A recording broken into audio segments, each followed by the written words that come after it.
The galaxy had seen wars that lasted centuries, fleets that blotted out suns, empires that rose and collapsed in silence. Yet for all its ancient memory, none of it prepared them for humanity. Earth was a backwater, barely industrial by galactic measure, tolerated only because its gravity well held rare isotopes the Union wanted. They called the humans soft-bodied primitives, clever enough to serve, too weak to threaten.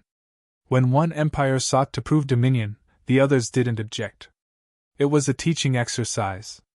One more colony world to subdue. The fleets descended, confident, ceremonial, thousands of ships gleaming over blue oceans that would soon turn black.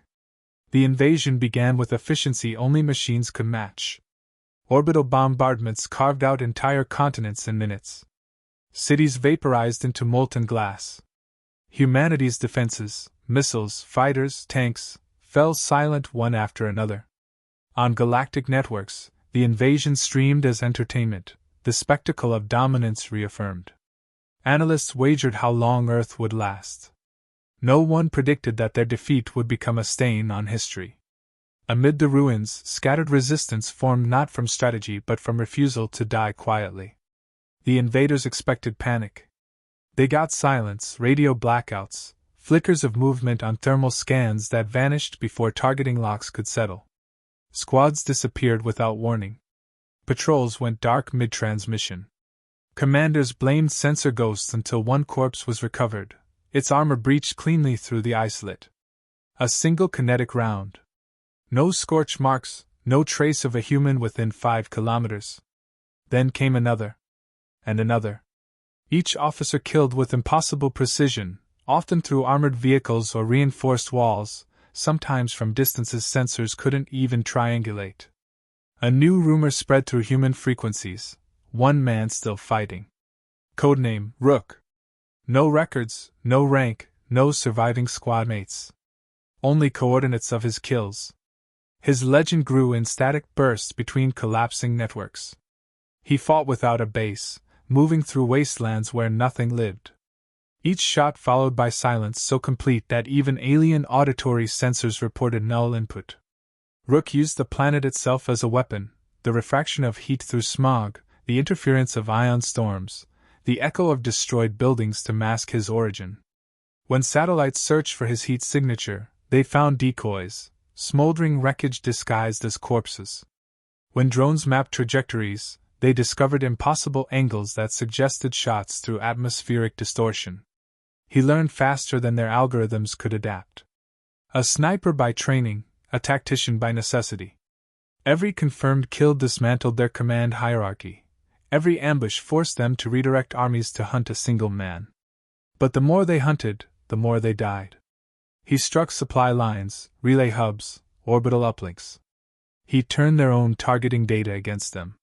They deployed AI-controlled killbots. He baited them into friendly fire. They dropped sensor mines. He used them to build traps that detonated when scanned. The invaders began studying human psychology to predict his pattern. They called him a phantom, a malfunction, an Earth-born anomaly. When data analysts simulated outcomes, 97% predicted he would die within 48 hours. 97% were wrong. Weeks passed. Entire divisions vanished. Recon footage captured brief glimpses, a distant silhouette through heat shimmer, a flash, and nothing. Orbital surveillance revealed that his shots often coincided with natural atmospheric currents, storms, magnetic surges, earthquakes, as if he knew the planet's heartbeat. To him, the world was a living partner. Every gust, every tremor, every reflection became a tool. His kill count surpassed anything recorded. But what truly terrified the invaders wasn't the number, it was the precision.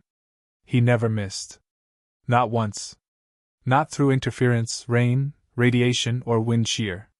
The physics of each shot followed an understanding beyond training, like he could see the future a fraction of a second before it happened. The resistance began to believe he wasn't entirely human. Soldiers spoke of him in whispers, praying he was real, fearing he wasn't. They called him the ghost in the scope. The name spread faster than verified data, faster than propaganda suppression. When the invading High Command ordered his execution by orbital strike, the beam landed exactly on the coordinates he had transmitted to them himself. Nothing but wreckage. They celebrated prematurely. Then their flagship exploded, its reactor punctured from 2 kilometers below sea level. The war ended not with surrender but with silence. Entire fleets withdrew without orders, their admirals dead, their control systems hijacked or sabotaged. On the galactic feeds, Earth's surface burned in the background of every broadcast while the impossible unfolded, alien banners falling, machines left adrift, command channels replaced by human encryption. The invaders couldn't understand it. Their entire military, numbering in the millions, undone by one operator with a rifle. When recovery teams finally entered the ruins, they found nothing. No sniper, no weapon, no body. Only spent casings melted into stone, precision marks carved into armor fragments like signatures. The analysts called it an outlier event. The politicians called it a strategic aberration. But the soldiers who survived called it divine. In the Galactic Union's council chambers, fear replaced arrogance. They argued for months about retaliation, but every simulation led to the same outcome: unacceptable losses. If one human could cripple an empire, what would 10,000 do? Their conclusion was unanimous: contain, isolate, control. Humanity was now officially listed as a volatile species under the Interstellar Security Charter. Yet beneath that bureaucratic label lingered something ancient, dread. On Earth, the fires dimmed, cities rebuilt, and the legend faded into rumor. No one knew where Rook went, or if he'd ever existed beyond the whispers of survivors. But across the stars, fleets trained in new doctrines, weapons redesigned to counter a target that couldn't be tracked, lessons etched in blood. The galaxy had learned something irreversible. A single human had destroyed an army. The question no one dared ask was how many more like him were waiting in silence. The galaxy's silence did not last. Within months of their defeat, broadcasts filled with veiled threats masked as diplomacy. The Galactic Union called it restitution, an attempt to restore balance after the humiliation on Earth. Their fleets surrounded the solar boundary, demanding one thing: the human sniper responsible for their annihilation. They offered a trade, a gesture dressed as mercy: return him, and they would release every captured soldier still rotting in off-world labor camps. Billions of human prisoners across distant systems, families still waiting for them, made the demand impossible to ignore. The alien envoys arrived with smiles that hid contempt, their message transmitted to every frequency: "Give us the weapon, and your people will live." Humanity gathered in quiet shock. The governments, once united by survival, fractured under the weight of the ultimatum. To refuse meant extinction. To comply meant betrayal. News feeds ran 24 hours of debate, morality dissected into statistics, loyalty measured in projected casualties. Analysts calculated timelines of annihilation should war resume: less than 5 days until total planetary collapse. Protesters filled crumbling cities demanding compliance. Others swore that surrendering him would stain humanity forever. The sniper's name, Rook, returned to global consciousness like a curse whispered under breath. He had vanished after the war, leaving only the myth. No one expected him to answer. Then a signal appeared, an encrypted transmission routed through abandoned satellites, recognized instantly by old military algorithms. The message contained only 2 words: "I'll go." No audio, no image, only text burned into the feed. World leaders stared in disbelief. There was no debate, no plea. Just acceptance. The man who had ended the war volunteered to face the enemy alone once more. His reasons were unreadable. Some said guilt, others said strategy. But deep down, everyone understood: it was duty, the kind humanity never asked for but always recognized when it appeared. Preparations began in absolute silence. No public farewell, no ceremony. The transport ship was constructed under secrecy, its systems stripped of anything that could be traced. Engineers worked without conversation, technicians sealed compartments, as if building a tomb. Outside, the planet held its breath.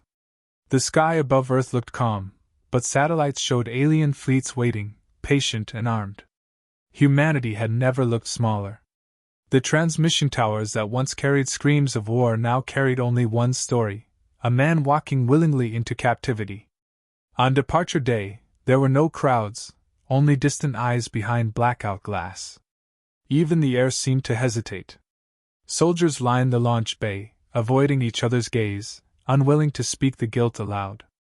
The ship lifted quietly, engines muffled by atmospheric damping fields, leaving a contrail of vapor that dissolved before reaching the clouds. On every screen, the image of that ascending silhouette burned into memory. No one saw his face. No one ever had. But the shape was unmistakable, the calm, deliberate posture of the man who had rewritten the definition of war. As the vessel crossed the lunar perimeter, galactic transmissions began to swarm. The Union's representatives announced to all their worlds that justice was about to be served. They declared it proof that the humans had learned humility, that order had been restored. They promised the galaxy that this time, there would be no defiance. The irony was lost on them. The rendezvous point was chosen by the Union, a derelict station orbiting a red dwarf at the edge of map space, neutral territory surrounded by ships from every major power. Hundreds of species gathered to witness humanity's surrender, convinced they were observing history's correction. The Union's counselors rehearsed their speeches, ready to parade the sniper before the galaxy as a symbol of submission. The prisoners, starved, scarred, and broken, were lined up in containment fields, their eyes empty from years of alien cruelty. When Rook's transport arrived, sensors detected no weapons, no escorts, no defensive field. Just one craft, silent, steady, deliberate. The docking clamps sealed. The airlocks hissed open. What stepped out was human only in outline, motion perfectly controlled, each movement measured like part of an equation. His armor was matte, unmarked, not military issue. No insignia, no color. Only the faint hum of old technology that didn't belong to any known human arsenal. The alien commanders had expected fear, defiance, or arrogance. They found none. He didn't speak. Didn't react to the thousands of eyes studying him through reinforced glass. Even the prisoners seemed uncertain, some whispered his name, others recoiled as though facing a ghost. The lead delegate began the ceremony, words rehearsed and hollow, condemning his war crimes, and praising the Union's mercy. Rook listened without motion. The speech dragged on, bloated with arrogance. He gave no sign of resistance, no indication of emotion, only the faint tilt of his head when the prisoners were released. For a moment, relief flickered through the humans watching from across the galaxy. The exchange was happening. The nightmare might end. Yet, beneath the calm surface, small anomalies began to appear in the Union's data stream. Minor energy fluctuations in the station's lower decks. Unidentified signals pulsing at irregular intervals. Harmless, they assumed. Static interference caused by human equipment. They were wrong. The trade reached its conclusion. The prisoners were guided toward the human ship, frail bodies stepping into freedom for the first time in years. Rook stood alone on the platform, hands visible, expression hidden. The delegates gave the order to detain him. No resistance. No sound. But deep in the Union's command channels, silent programs began activating. Protocols buried in obsolete systems, frequencies masked behind the galaxy's own broadcast infrastructure. The first officer noticed it too late. His console flickered with a heartbeat signal synced to a rhythm not of the station, but of something orbiting far beyond. It pulsed once. Then again. Across the galaxy, technicians monitoring the live exchange glanced at their screens as the broadcast distorted into static, a soft vibration that felt more biological than digital. Those who remembered the invasion recognized it instantly. It was the sound from Earth's final night, the sound that came right before everything burned. Rook looked up, visor glinting faintly under artificial light. He raised his head toward the observation decks filled with alien dignitaries and spoke for the first time. His voice was calm, nearly a whisper, but it carried through every channel. Trade accepted. The room froze. No one understood what he meant. Then the pulse signal grew louder, synchronized with his words, echoing through the structure like the heartbeat of something enormous waiting just beyond their sensors. And for the first time since their victory declaration, the Galactic Union realized they might not be the ones in control of this exchange. The heartbeat grew until the station itself seemed to vibrate with it. Every display flickered, readings scrambled, magnetic fields reversed. The alien commanders shouted orders, believing it was sabotage, but the interference didn't come from the station. It came from beyond. Thousands of kilometers out, invisible drones began decloaking, microorbital units disguised as debris, dormant for months, waiting for a single signal tied to Rook's biometric pulse. The moment he spoke, they awoke. Energy spikes registered across multiple sectors before anyone could act. The first detonation ripped through the Union's flagship. It didn't explode outward, it collapsed, folded by a precision strike that targeted its quantum core. One by one, ships around the station lit up like dying stars. No random chaos, no wasted fire. Every hit was surgical, every shot synchronized to the rhythm of his heart. Rook stood motionless as the viewing decks erupted in panic. Delegates screamed orders that never transmitted, communication channels jammed by his signal cascade. The prisoners were already moving, guided by hidden beacons to escape pods programmed long before the meeting. Alien troops aimed weapons at Rook, but the magnetic locks on their guns engaged automatically. The air shimmered, faint distortions running through the floor as energy nodes activated beneath the plating. The station had never been neutral territory. It was his battlefield from the start. He had mapped its structure, infiltrated its systems, and turned its defense grid inward days before arriving. The demand for his surrender had been his invitation. The next pulse came stronger. The station's gravity fluctuated, internal reactors destabilized, and emergency fields overloaded. Rook's armor absorbed the pressure, unshaken. His voice, calm and level, came through every open frequency. "You wanted the sniper. You have him." The words weren't defiance, they were judgment. Across the fleets, panic rippled as autonomous targeting systems recalibrated to fire at their own command ships. Algorithms corrupted in milliseconds, guided by a viral signature that spread through the Union's encrypted network. Every ship connected to their system became a weapon against itself. From distant worlds, billions watched the broadcast collapse into chaos. What began as a public execution became an extinction event. The station's orbit burned bright as chain reactions tore through surrounding vessels. The Union's admirals shouted for retreat, but their navigation AIs had been hijacked. Some ships turned directly into the gravity well of the Red Dwarf, dissolving in plasma. Others detonated as fuel cores overloaded. Rook didn't fire a single visible shot, yet every explosion bore his precision. Inside the collapsing station, panic turned to silence. Air pressure dropped, lights dimmed to crimson. Through the thin veil of atmosphere, the sound of distant detonations faded into an almost rhythmic pattern, each blast matching the steady pace of his breathing. A surviving delegate crawled toward him, pleading, asking what he was. Rook didn't answer. He simply looked down, expression unseen, and the floor beneath the alien fractured into light. Within minutes, the entire sector was burning. The Union fleets that had surrounded the rendezvous were gone, reduced to drifting fragments glowing against the void. The station cracked open, metal petals unfolding as atmosphere vented into the stars. Through the debris, the freed prisoners' escape pods launched toward human coordinates, guided by signals transmitted from Rook's armor. He didn't follow them. The Red Dwarf flared, its corona swallowing the station's remains. Before the final collapse, Rook transmitted one last message across every open channel. The words were simple, precise, and final. "No more chains." Then his signal vanished. The remaining feeds cut to static, leaving the galaxy in sudden, deafening quiet. Hours later, when recovery ships from neutral systems arrived, they found nothing. No station, no bodies, no trace of technology. The entire region had been sterilized by a blast pattern that defied explanation. The Union's leadership was gone, their hierarchy decapitated in a single operation. Panic spread through their colonies, economies crashed, militaries fractured. Within weeks, the Union collapsed under its own fear. On Earth, the prisoners returned, thin, hollow-eyed, silent. No one celebrated. They simply rebuilt in quiet reverence. The Human Council named the peace that followed the Rook Accords. Not a treaty, not a surrender, an unspoken law. The galaxy would never again threaten humanity.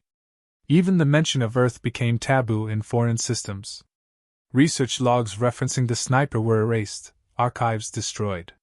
Yet the legend persisted in encrypted corners of the network, passed in whispers between soldiers and smugglers alike. They said he still existed, somewhere beyond known space, his consciousness woven into the systems he'd created. Some claimed to hear the faint pulse in dead calm channels, steady, deliberate, endless. Others dismissed it as myth, the echo of a war that had ended too suddenly to comprehend. But those who had seen his precision firsthand refused to doubt. They understood what he represented. Humanity was not the galaxy's mistake. It was its mirror, small, fragile, yet capable of turning terror into balance. Generations later, children would learn about him as a mythic figure, a symbol of defiance written into history books the Union could no longer censor. Scholars debated his motives, warriors studied his tactics.